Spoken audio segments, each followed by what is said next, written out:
Right ఇక bulletin లో breaking news చూస్తున్నాం. కిర్గిస్తాన్ లో పరిస్థితి అదుపులోకి వచ్చిందా? 4-5 రోజులుగా జరుగుతున్న హింసాకాండకు తెరపడిందా?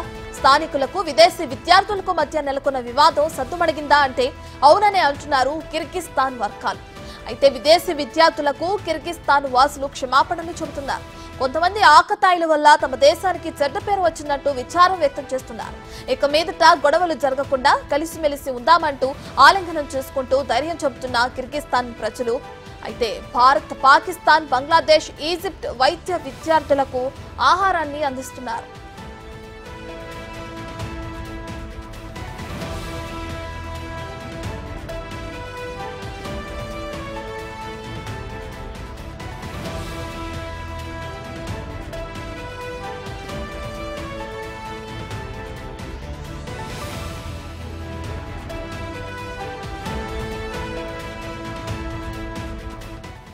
ఇక కిర్గిస్తాన్ లో పరిస్థితి అదుపులోనే ఉందని భద్రతా బలగాలు ప్రకటించాయి. దేశంలో గొడవలు సద్దుమణిగాయని చెబుతున్నాయి.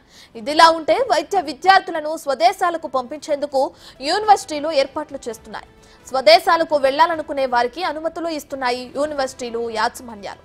ఇక కిర్గిస్తాన్ నుంచి నేరుగా ఢిల్లీ వరకు ప్రత్యేక ఫ్లైట్ ఉందని, తాము తమ స్వస్థలాలకు వెళ్తామని తెలుగు విద్యార్థులు చెబుతున్నారు.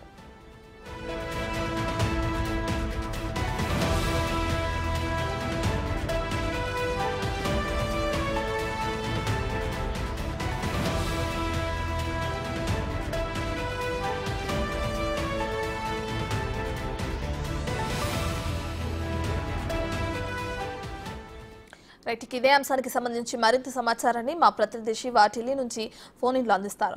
సో శివ, కిర్గిస్తాన్ లో గత కొంతకాలంగా జరుగుతున్న అల్లర్లను మనం చూస్తూనే ఉన్నాం. అయితే దీనికి సంబంధించి అక్కడ ప్రజలు క్షమాపణ చెప్పడం, అయితే ఎవరైతే విద్యార్థులు ఉన్నారో వాళ్ళు స్వదేశాలకు తిరిగి రావడానికి కూడా యూనివర్సిటీలు ఏర్పాట్లు చేస్తున్నాయి కదా, దీనికి సంబంధించిన డీటెయిల్స్ ఎలా ఉంటాయి? కిర్గిస్తాన్ లో ప్రజెంట్ హింసాకాండకు తెరపడింది. కిర్గిస్తాన్ లో ప్రజెంట్ సిచ్యువేషన్ అయితే సద్దుమణిగింది. గొడవలు, ఎటువంటి గొడవలు లేవు. ఎవరైతే హింసాత్మక ఘటనలకు పాల్పడ్డారో వారందరినీ కూడా అక్కడి ప్రభుత్వం, కిర్గిస్తాన్ ప్రభుత్వం అరెస్ట్ చేసి వారిపై కఠిన చర్యలు తీసుకునేందుకు ఆదేశాలు జారీ చేసింది. ఇక ప్రజెంట్ ఎవరైతే అక్కడ మన తెలుగు రాష్ట్రాలకు సంబంధించి కానీ, ఇండియాకి సంబంధించి ఇతర దేశాలకు సంబంధించిన విద్యార్థులందరినీ కూడా స్వదేశాలకు వెళ్లేందుకు అవకాశం కల్పిస్తున్నారు.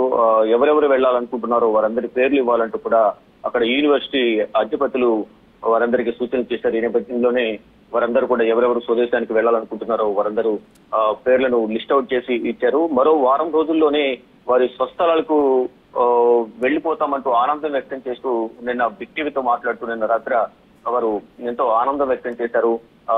కిర్గిస్తాన్ నుంచి డైరెక్ట్ గా ఢిల్లీకి ఒక ప్రత్యేక ఫ్లైట్ ను ఏర్పాటు చేశారు. ప్రత్యేక ఫ్లైట్ లో ఢిల్లీ వరకు వస్తారు. అక్కడ నుంచి ఇక ఇండియాలో ఉన్న వారి రాష్ట్రాలకు, వారి స్వస్థలాలకు అక్కడ నుంచి ఢిల్లీ నుంచి డొమెస్టిక్ ఫ్లైట్ లో డిస్పాచ్ అవుతూ ఉంటారు. అయితే అంటే మేము త్వరలోనే మా స్వస్థలాలకు వెళ్ళిపోతామంటూ కూడా వారు మా తల్లిదండ్రులను, మా బంధువులందరినీ కలుస్తామంటూ, ప్రాణాలతో మేము బయటపడబోతున్నామంటూ కూడా వారు ఎంతో ఆనందం వ్యక్తం చేస్తున్న సిచ్యువేషన్ అయితే ప్రెసెంట్ అయితే ఉంది. తమ తప్పు తెలుసుకుని కిర్గిస్తాన్ ప్రజలు పశ్చాత్తాపం వ్యక్తం చేస్తున్నారు. దానిలో భాగంగా విదేశీ విద్యార్థులకు క్షమాపణ చెబుతున్నారు కిర్గిస్తాన్ ప్రజలు.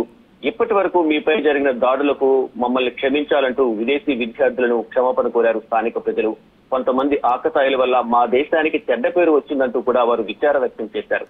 ఇక మిమ్మల్ని అత్యంత దారుణంగా హింసించడం చాలా బాధగా ఉందని స్థానికులు ఒకంత అసహనం వ్యక్తం చేశారు. అంటే సానుభూతి వ్యక్తపరిచారు. ఇతర దేశాలకు సంబంధించిన విద్యార్థుల పట్ల వారు సానుభూతి వ్యక్తపరిచారు. కొంతమంది సోషల్ మీడియా ద్వారా, మరికొంతమంది నేరుగా వెళ్లి భారతీయ విద్యార్థులను, ఇతర దేశాలకు సంబంధించిన విద్యార్థులను క్షమాపణ కోరారు. పాకిస్తాన్, భారత్, బంగ్లాదేశ్, ఈజిప్ట్ వైద్య విద్యార్థులకు ఆహారాన్ని అందించి ఇక మీదట ఇటువంటి జరగకుండా ఉంటాయి, అందరం కలిసిమెలిసి అన్నదమ్ముల్లో ఉందామంటూ కూడా కిర్గిస్తాన్ వచ్చే వాళ్ళందరికీ కూడా వెల్కమ్ చెప్తున్నామంటూ వారు క్షమాపణ చెప్పిన పరిస్థితి ఉంది. మరోవైపు ఇక్కడ కిర్గిస్తాన్ లో జరిగిన దాడులపై రిపబ్లిక్ ఆఫ్ కజకిస్తాన్ అధ్యక్షుడు సజిర్ జపారోవ్ కూడా స్పందించారు.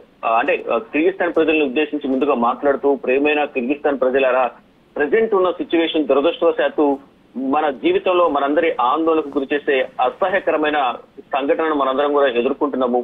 జరుగుతున్న దాని సారాంశాన్ని అర్థం చేసుకోకుండా కవింపు చర్యలకు దిగుతున్న కొంతమంది ఆకతాయిల సమూహాల చర్యల ఫలితంగా చాలా మంది మన ప్రజలు దేశం దాడికి పాల్పడింది, అంటే ఇతర దేశాల ప్రజలపైన దాడికి పాల్పడ్డారు అనేది ప్రధానంగా ఆ దేశ ప్రధాని కూడా కిర్గిస్థాన్ ప్రెసిడెంట్ కూడా సర్దార్ జపారోవ్ నిన్న ఒక స్పీచ్ అయితే ఒక ప్రకటన సోషల్ మీడియా ఇన్స్టాగ్రామ్ ద్వారా ఇటు కిర్గిస్థాన్ ప్రజలను దాడులకు గురైన విద్యార్థులను ఉద్దేశించి ఆయన ప్రసంగించారు. మే 13 జరిగిన సంఘటనకు సంబంధించిన సమాచారం, వీడియోలు మే 18 ఇంటర్నెట్ లో షేర్ చేసిన తర్వాత జరిగిన పరిణామాలను మనందరం చూసాం. దాని పరిణామాల వల్ల వారు ఇతర దేశాలకు సంబంధించిన విద్యార్థులు ఎంత సఫర్ అయ్యారో మనందరం గమనిస్తూ ఉన్నాం. చట్టాన్ని అమలు చేసే సంస్థలు తక్షణమే చర్యలు తీసుకుని ఉంటే, అంటే అక్కడ ఉన్న భద్రతా బలగాలు ఇష్యూ జరిగిన వెంటనే చర్యలు తీసుకుంటే ఎంత పెద్ద మొత్తంలో నష్టం వాటిలేదు కాదు, ఎంత పెద్ద మొత్తంలో ఇతర దేశాలకు సంబంధించిన విద్యార్థులకు ఇబ్బందికర సిచ్యువేషన్ ఎదురయ్యేది కాదు అంటూ కూడా ఆయన ఆవేదన వ్యక్తం చేస్తూ స్పీచ్ ను నేను విడుదల చేశారు. అంతర్గత వ్యవహారాల మంత్రిత్వ శాఖ మే 13 జరిగిన ఈ సంఘటనకు పాల్పడిన వారిని అదుపులో తీసుకుని వారందరికి సంబంధించి వారిపై కఠిన చర్యలు చేపట్టిందంటూ కూడా సర్దార్ జపారోవ్ తెలిపారు. కానీ దురదృష్టవశాత్తు పరిస్థితి మరింత తీవ్రతరం చేయాలనే దురుద్దేశంతో, అంటే స్థానిక ప్రజలు కొంతమంది దాడులకు పాల్పడ్డారు, వారిని అది ఆసరాగా చేసుకుని మరికొంతమంది ఇతర శక్తులు దీన్ని సద్వినియోగం చేసుకున్నాయి. అంటే ప్రభుత్వంపై వ్యతిరేకత తీసుకురావాలి, దేశానికి నష్టం వాటిల్లేలాగా చేయాలి, దేశానికి చెడ్డ పేరు తీసుకురావాలనే ఉద్దేశంతో మరికొన్ని దుష్ట శక్తులు దీన్ని వారికి అనుకూలంగా మార్చుకున్నాయంటూ కూడా సర్దార్ జపారోవ్ కిర్గిస్థాన్ ప్రెసిడెంట్ తెలియజేశారు. ఇక మొత్తం అంటే ఇక్కడ కొన్ని వివాదాలు కూడా నడుస్తున్నాయి. అంటే విదేశీ పౌరులు అక్రమ వలసలు, అంటే కొంతమంది అక్రమంగా వచ్చి ఇక్కడ నివాసం ఉంటున్నారు, అటువంటి వారిని అక్కడి నుంచి దేశంలోకి రానివ్వద్దు అనేది గత కొంతకాలంగా కూడా అక్కడ ఉన్న ప్రజలు ప్రభుత్వానికి విన్నవించుకుంటున్నారు. కానీ చర్యలు తీసుకోవడం లేదనేది ప్రజలు కూడా కొంత ఆగ్రహం వ్యక్తం చేస్తున్నారు. అంటే విదేశీ పౌరులు అక్రమ వలసను అరికట్టాలని, అలాంటి కార్యకలాపాలు అనుమతించే వారిపై కఠిన చర్యలు తీసుకోవాలని మన దేశంపై భక్తి ఉన్న యువతకు డిమాండ్లు ఖచ్చితంగా సరైనవి. అంటే కొన్ని డిమాండ్లు చేస్తున్నారు, అవి సరైనవే. ఇలాంటి డిమాండ్లను గతంలో కూడా చూసాం. ఈ విషయాలను సంబంధిత సంస్థలు విశ్లేషించి అవసరమైన చర్యలకు ఉపక్రమించినట్టుగా కూడా ఆయన తెలిపారు. అయితే నేను ఇప్పటికీ గుర్తించినట్లుగా ఇంటర్నెట్ లో కనిపించే ప్రతి దాన్ని నమ్మడం, అంటే ఒక ఇష్యూని ఇంటర్నెట్ లో షేర్ చేయడం ద్వారా దాని పూర్వపరాలు తెలుసుకోకుండా అందరూ మూకదాడులు చేయడం, అంటే విశ్లేషించుకోవాలి. ప్రజెంట్ ఒక సోషల్ మీడియా ఒక పోస్ట్ వచ్చిందంటే అసలు నిజమా కాదని తెలుసుకోకుండా అందరూ స్థానిక ప్రజలు, స్థానికేతరులు అనేది అక్కడ వివాదం తీసుకొచ్చి దాడులు చేయడం కరెక్ట్ కాదు అనేది ప్రధానంగా ఆయన తెలియజేశారు. ఈ ఘటన జరగడం చాలా బాధాకరం. ఈ సంఘటనను పెంచి పోషించే ఉద్దేశంతో కొంతమంది సూత్రపారమైన వ్యక్తులు సులభంగా డబ్బులు సంపాదించాలని రెచ్చగొట్టే వారిని మేము ఎవరిని అనుమతించము, అటువంటి వారిపై కఠిన చర్యలు తీసుకుంటాము. ఇక్కడ జరిగిన ఘటనకు ఇతర దేశాలకు సంబంధించిన విద్యార్థులకు క్షమాపణ కోరుతున్నాము. వారు ఇక్కడ ప్రశాంత వాతావరణంలో వారు వైద్య విద్యను అభ్యసించవద్దంటూ కూడా ఇటు కిర్గిస్థాన్ ప్రజలను, ఇతర దేశాలకు సంబంధించిన విద్యార్థులను ఉద్దేశించి ఆయన భారీ అంటే బహిరంగ క్షమాపణ చెప్పిన పరిస్థితి అయితే ప్రజెంట్ కనిపిస్తా ఉంది. Right, thank you Shiva.